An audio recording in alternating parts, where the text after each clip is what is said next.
Welcome to the Equipped Disciple channel. My name is Rick McClatchy. I will be your host. We are here to be and to make disciples of Jesus, and we do that through daily Devos, through Sunday sermons, and through other discipleship resources. We are here to equip you to be an equipped disciple. Do another day of your daily Devo. My name is Pastor Rick, and we are jumping into John chapter 10, leaping into another chapter. So we're making good progress here, and so we're going to go verses 1 through 21 today, good Lord willing, and the creek don't rise. So we're going to talk about the Good Shepherd. Jesus also identifies himself as the gate in this. We're going to talk about both of those today, and so let's just jump right on into the text. If you want to like and comment and subscribe, I'd appreciate it. So that'd be great. All right, verse 1, it says, "Truly I tell you, anyone who doesn't enter the sheep pen by the gate, but climbs in some other way is a thief and a robber.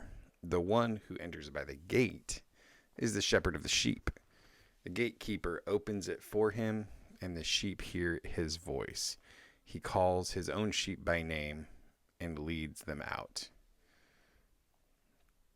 When he has brought all his own outside, he goes ahead of them. The sheep follow him because they know his voice." I think that's such a great thing, is that we get the ability to learn. Jesus is the good shepherd. We get to learn the voice of our shepherd.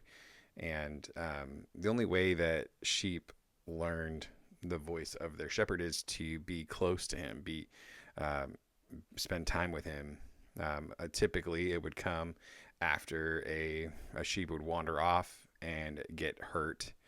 Say they maybe broke their leg, and then the shepherd would have to put the leg in a splint and then kind of carry the sheep around on his shoulders as the sheep healed. And just that closeness to the shepherd would then knit the heart of the sheep to the shepherd, and also just kind of program the voice of the shepherd in the sheep's memory banks. So the sheep follow him because they know his voice. And so there's this time spent with him that results in us knowing his voice. They will never follow a stranger. Instead, they will run away from him because they don't know the voice of strangers. Yeah, good call right there. And so the same would be true is don't go spending a bunch of time around the wrong sources. Because you go spending time around the wrong sources, and you get your mind and your heart accustomed to the wrong voice. And then you're starting to follow the wrong voice rather than the voice of the shepherd. And we'll see in a couple of verses how destructive following the wrong voice can be. Jesus gave them this figure of speech, but they did not understand what he was telling them. And Jesus said again, "Truly I tell you, I am the gate for the sheep. All who came before me are thieves and robbers." All these other people that tried to tell you they were a Messiah, and then there was some kerfuffle, and then now they're dead. Now they're gone. But they were fake. They were thieves and robbers. They were trying to come in and deceive people. He said, "But I'm the gate. I'm the true gate. If anyone enters by me," in verse 9, "he will be saved and will come in and go out and find pasture." So I love just that, being able to come in and go out and find pasture. So there's some freedom, and there's some sustenance, some freedom and feeding, So you get the pasture where you lie down in green pastures, and you also are able to eat in green pastures. Verse 10, "A thief comes only to steal and kill and destroy. I have come so that they may have life and have it in abundance." Amen to that. We'll come back to that. "I'm the good shepherd. The good shepherd lays down his life for the sheep."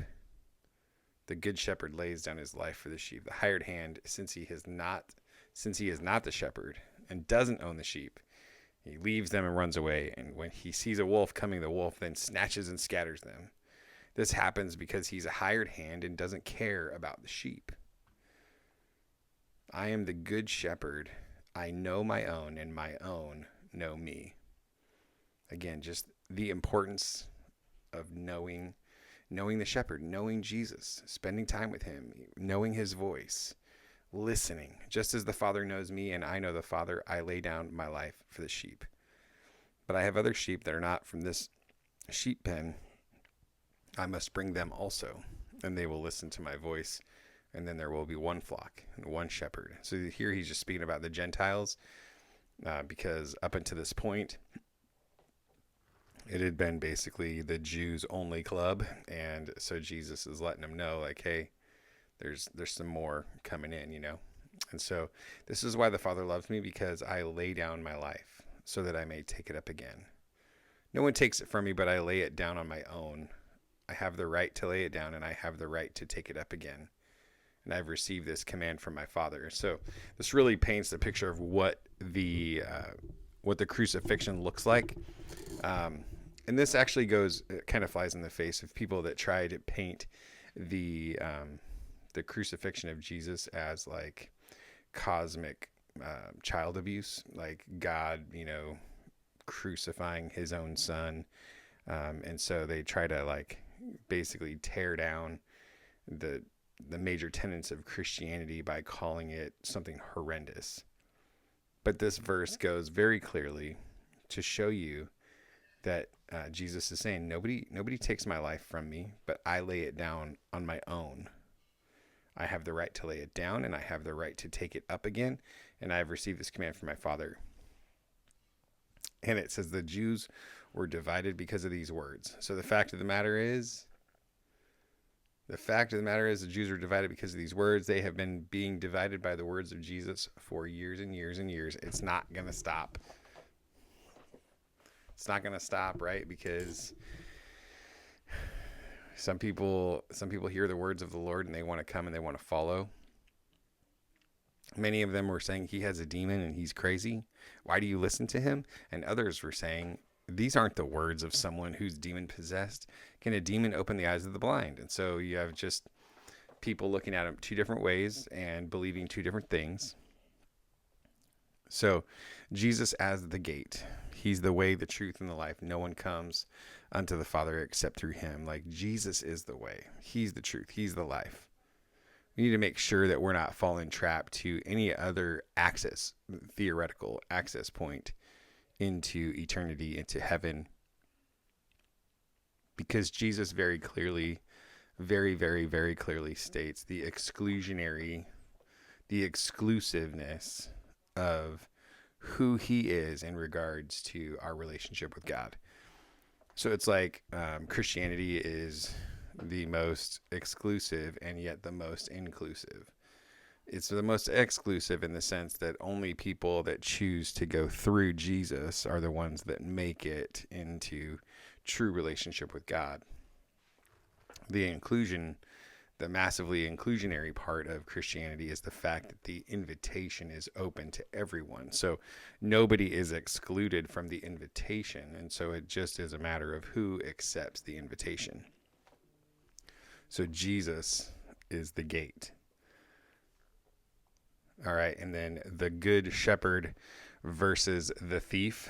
So let's go back to verse 10. The thief comes only to steal and kill and destroy, but I've come so that they may have life and have it in abundance. A thief comes only to steal, kill, and destroy, and I've come that they might have life and have it in abundance. And so the thing I would say here, as we're talking about the good shepherd versus the thief, is that the thief comes to steal, to kill, and to destroy, but it doesn't always look like that.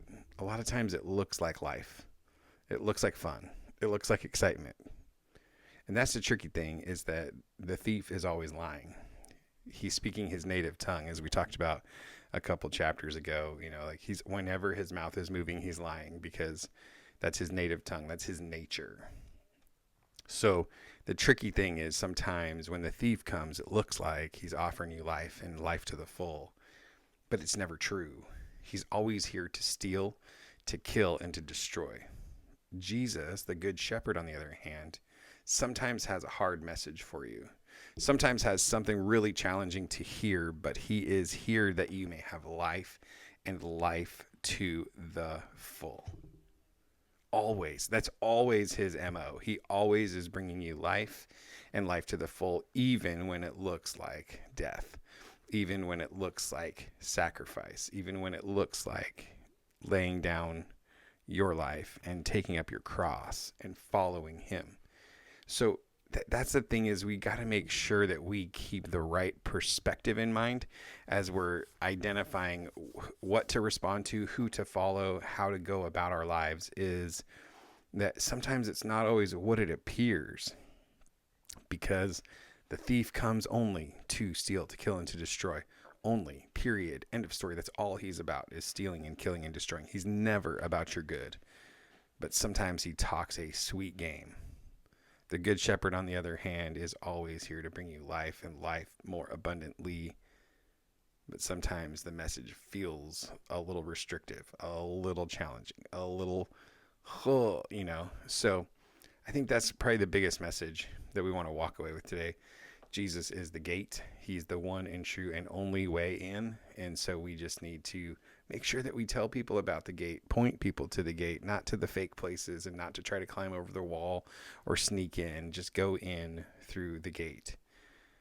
The good shepherd versus the thief, more abundant life versus steal and kill and to destroy. And so, man, let's keep that in mind. And always remember that the Jews were divided because of these words. And so when you share the gospel and somebody doesn't receive it, know that, one, it might not be the end of the story. They might come around to it later, even as C.S. Lewis was an atheist for over 30 years and then became the greatest Christian theologian of like the 1900s, And so God can do anything in his timing. So we need to not be so like concerned necessarily about people being divided about the message of the gospel, because it's been having that effect on people for thousands of years. And so with that, I'd say a big hearty God bless you. Let's declare the truth of the gospel. Jesus is the gate, and he is the good shepherd, and he loves us, and we can know his voice if we spend time with him. So God bless you. Have a great day. I'll see you tomorrow.